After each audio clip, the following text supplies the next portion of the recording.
ఓం శ్రీ గురుభ్యో నమః. ఓం శ్రీ మహాగణాధిపతి అందరికీ నమస్కారం. Lakkaraju Muralidhararao astro and remedies channel స్వాగతం.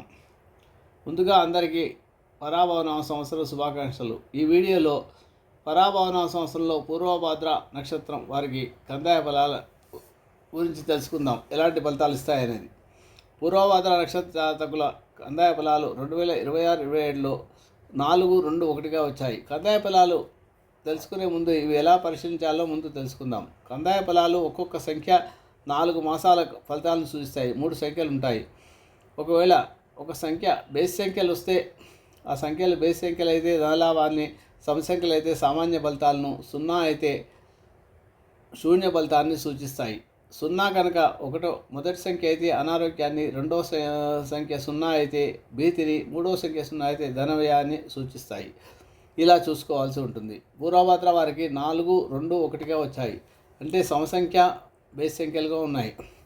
మొదటి 8 నెలలు సమసంఖ్యలు, చివరి 4 నెలలు బేస్ సంఖ్య వచ్చింది. కాబట్టి ముందు 8 నెలలు చాలా సామాన్యంగా గడిచిపోతుంది. ఎలాంటి పెద్ద అద్భుతాలు జరగవు. మామూలు ఉన్న ఉద్యోగం ఉన్నట్టుగా నడిపించుకుంటే మంచిది. మార్పులు చేయకపోవడం మంచిది. గృహ నిర్మాణాలు చేయకపోవడం మంచిది. చివరి 4 నెలల్లో ఏదైనా పనులు చేసుకోవచ్చు. మీరు మార్గశిరం నుంచి పాల్గొన మాసం వరకు బాగుంటుంది.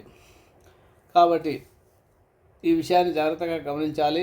అయితే వీరికి కుంభరాశిలో 3 పాదాలు, మీనరాశిలో 1 పాదం ఉంటుంది. కాబట్టి కుంభరాశిలో ఉండేవారికి సప్తమ కేతు ఉన్నాడు, జన్మ రాహు దోషం ఉంది. కాబట్టి దుర్గా సప్తశిలోకి పారాయణ చేసుకోవడము, గణపతి ఆరాధన చేసుకోవడం వల్ల ఇబ్బందులు రాకుండా, దంపతుల మధ్య ఇబ్బందులు రాకుండా ఉండాలంటే గణపతి ఆరాధన చాలా ముఖ్యము.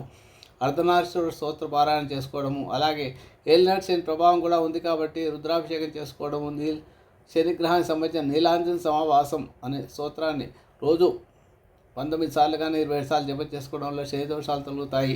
వీలైనప్పుడు ప్రతి నెలలో వచ్చే త్రయోదశి రోజు శివాభిషేకం ప్రదోషకాలంలో చేసుకోవడం వల్ల కూడా ఇబ్బందులు రాకుండా ఉంటాయి. లేచో మృత్యుంజయ మహామంత్రాన్ని ప్రతిరోజు జపం చేస్తున్నా కూడా అనారోగ్య సమస్యలు రాకుండా ఉంటాయి. భార్యాభర్తల మధ్య అన్యోన్యత రావాలంటే అర్ధనారీశ్వర స్తోత్రం పారాయణ చేసుకోవడం చాలా ముఖ్యము. ఇక చివరి 4 నెలలు చాలా బాగుంటుంది. కాబట్టి ఎలాంటి ఇబ్బందులు ఉండవు. శుభమస్తు.